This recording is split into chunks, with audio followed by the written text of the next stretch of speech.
আল্লাহ তাআলা যদি দয়া করে আমাদেরকে মাফ না করে, আমাদের বাঁচার কোনো উপায় নাই। আপনি কি ভেবেছেন আপনার নামাজ দিয়ে আপনি জান্নাতে যাবেন? আপনি তাহাজ্জুদ গুজার, সেজদা দিতে দিতে কপালে দাগ ফেলেছেন, এটা আপনারা জান্নাতে নেবে না। আপনি এলাকার সবচেয়ে বড় হাতেম তাই দানশীল, এই দানের ভরসায় বসে আছেন। কুশিন কালো ভাব। আমাদের নামাজ, আমাদের রোজা, আমাদের ইবাদত, এগুলোকে মিজানের পাল্লায় উঠালে কোনো ওজনই হবে না। তবে আমাদের একটা কৌশল জানা আছে, আমরা আল্লাহর রহমতের ভিখারি। আমরা সেদিন আগেই গুনার স্বীকৃতি দিয়ে দেব। আমরা বলবো, আল্লাহ তুমি প্রশ্ন করার আগে তোমার একটা কথা বলি, আমারে কিছু জিজ্ঞেস করো না, আমি সব করেছি। এমন কোন পাপ নাই যে পাপ আমারে দিয়ে হয় নাই।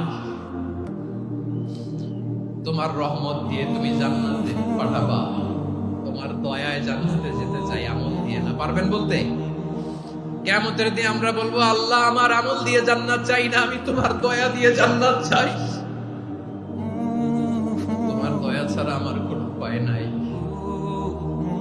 কারণ আল্লাহ যদি বিচার করে, বাঁচার কারো উপায় নাই। আল্লাহ যদি বলে ফেলেন তুই এটা করলি কেন, ওখানে গেলি কেন, কোরআনে 1000 বার নিষেধ করলাম তারপরেও এই পাপে জড়ালি কেন, এরকম প্রশ্ন ছুড়ে দিলে আমার উত্তর আছে? বাঁচার কোনো উপায় আছে? আপনার আমল দিয়ে জান্নাতে যাবেন? কি দিয়ে যাবেন?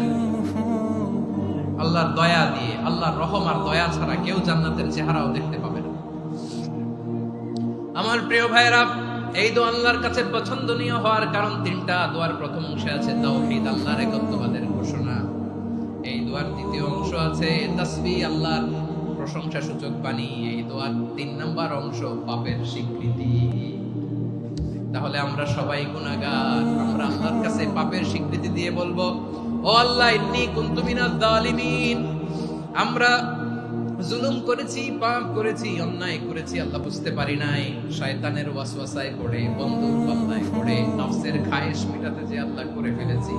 তুমি গুনাহ না মাফ না করলে আমাদের গুনাহ মাফ করার দ্বিতীয় কেউ নাই। ঠিক কিনা বলেন?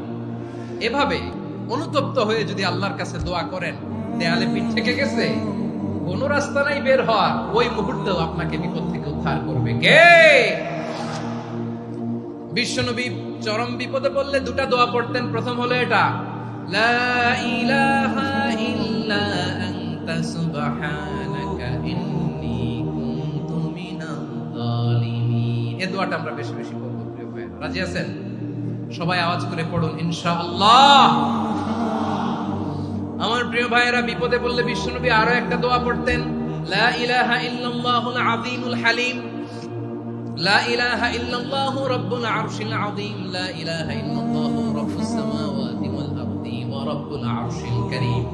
এই যে বললাম, রেকর্ড হয়ে গেছে। এখন তো আর ইনস্ট্যান্ট মুখস্থ না হলো, পরে মুখস্থ করে নেবেন। আল্লাহ ছাড়া কোনো উপাস্য নাই, তিনি সুমহান, মহা সহিষ্ণু।